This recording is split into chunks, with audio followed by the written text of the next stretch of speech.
नमस्कार, मेरा नाम है पूजा और आप देख रहे हैं न्यूजी का स्पेशल प्रोग्राम खबरची। आज के बुलेटिन में बात तो सुपर लैंडिंग की, जिसने चीन की सरहद के पास आसमान का सीना चीर दिया।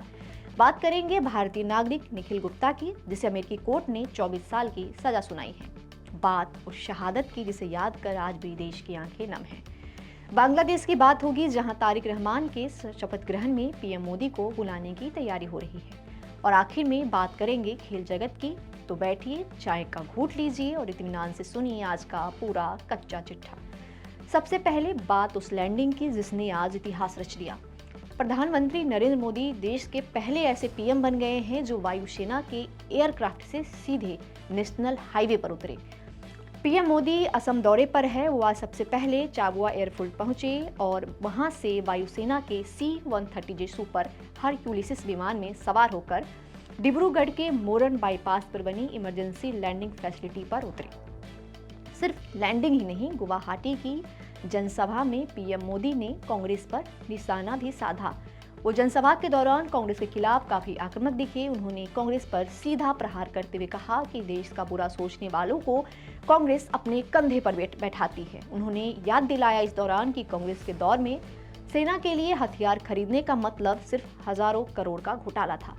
इसके साथ ही पीएम ने 3030 करोड़ की लागत से बने भास्कर वर्मा सेतु और IIM कैंपस का भी उद्घाटन किया, जो उत्तर और दक्षिण गुवाहाटी को एक सूत्र में बांधेगा। आपको बता दें कि असम में इस साल विधानसभा के चुनाव होने हैं। अब रुक करते हैं 7 समंदर पार अमेरिका का।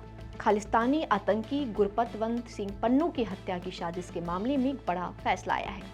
भारतीय नागरिक निखिल गुप्ता और निक को न्यूयॉर्क की कोर्ट ने 24 साल की जेल की सजा सुनाई है। रिपोर्ट के मुताबिक निखिल ने शुक्रवार को अपना गुनाह कबूल कर लिया। अमेरिकी जांच एजेंसी FBI ने इसे एक अमेरिकी नागरिक की हत्या की नाकाम साजिश करार दिया है। निखिल ने सेकेंड सुपरसीडिंग इंडिक्टमेंट में लगाए गए तीनों आरोपों को स्वीकार कर लिया है। अब 29 मई को सजा का औपचारिक ऐलान किया जाएगा। यह मामला पिछले काफी समय से भारत अमेरिका के कूटनीतिक गलियारों में चर्चा का विषय बना हुआ था। पड़ोसी मुल्क बांग्लादेश से एक बड़ी और कूटनीतिक खबर सामने आ रही है। चुनावों में भारी बहुमत हासिल करने के बाद तारिक रहमान अब प्रधानमंत्री की कुर्सी संभालने के लिए तैयार है। बड़ी खबर यह है कि इस ऐतिहासिक मौके पर BNP भारत के साथ रिश्तों की नई शुरुआत करना चाहती है। सूत्रों के मुताबिक पार्टी प्रधानमंत्री नरेंद्र मोदी को शपथ ग्रहण समारोह में आमंत्रित करने की तैयारी कर रही है। इसके अलावा जो बांग्लादेश के आसपास क्षेत्रीय देश है, उनके राष्ट्राध्यक्षों को भी बुलाने की तैयारी है। तारिक रहमान के विदेशी मामलों के सलाहकार हुमायूं कबीर ने मीडिया से बात करते हुए स्पष्ट कहा है कि यह समय दोनों देशों के लिए अपनी पुरानी धारणाओं को बदलने का है। आज 14 फरवरी है। देश उन 40 वीरों को याद कर रहा है जिन्होंने 7 साल पहले पुलवामा में देश के लिए अपनी जान न्यौछावर कर दी थी। पूरा देश आज उन शहीदों को नमन कर रहा है। पीएम मोदी से लेकर गृह मंत्री अमित शाह और S जयशंकर समेत विपक्ष के तमाम बड़े नेताओं ने वीर शहीदों को श्रद्धांजलि दी है। उन्होंने कहा कि उन जवानों की निष्ठा और दृढ़ संकल्प ही हमारी सामूहिक शक्ति है। पूरा भारत नम आंखों से अपने वीर जवानों को याद कर रहा है।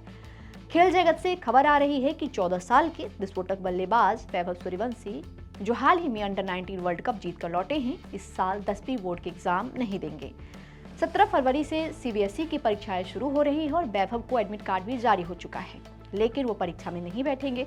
मीडिया रिपोर्ट्स के मुताबिक वैभव फिलहाल राजस्थान रॉयल्स के ट्रेनिंग कैंप में हैं, जो 21 फरवरी तक चलना है। वैभव का पूरा फोकस अब IPL 2026 पर है, जिसके लिए एग्जाम से एब्सेंट रह सकते हैं। अब आखिर में बात करेंगे T20 वर्ल्ड कप की। ICC men's T20 world cup 2026 से बाहर होने वाली पहली टीम बन गई है ओमान। शनिवार को कोलंबो में खेले गए मैच में आयरलैंड ने ओमान को 96 रनों से करारी शिकस्त दी। 236 रनों के बड़े लक्ष्य का पीछा करते हुए ओमान की टीम महज 139 रनों पर सिमट गई। इससे पहले श्रीलंका और जिम्बाब्वे से हारने के बाद ओमान का सफर ग्रुप स्टेज में ही खत्म हो गया। तो ये थी आज की वो खबरें जिन्होंने सरहद से लेकर राजनीतिक और खेल के मैदान तक हलचल मचाई। कल फिर मिलेंगे इसी वक्त इसी चैनल पर। तब तक के लिए देखते रहिए न्यूजी का खबरची। नमस्कार।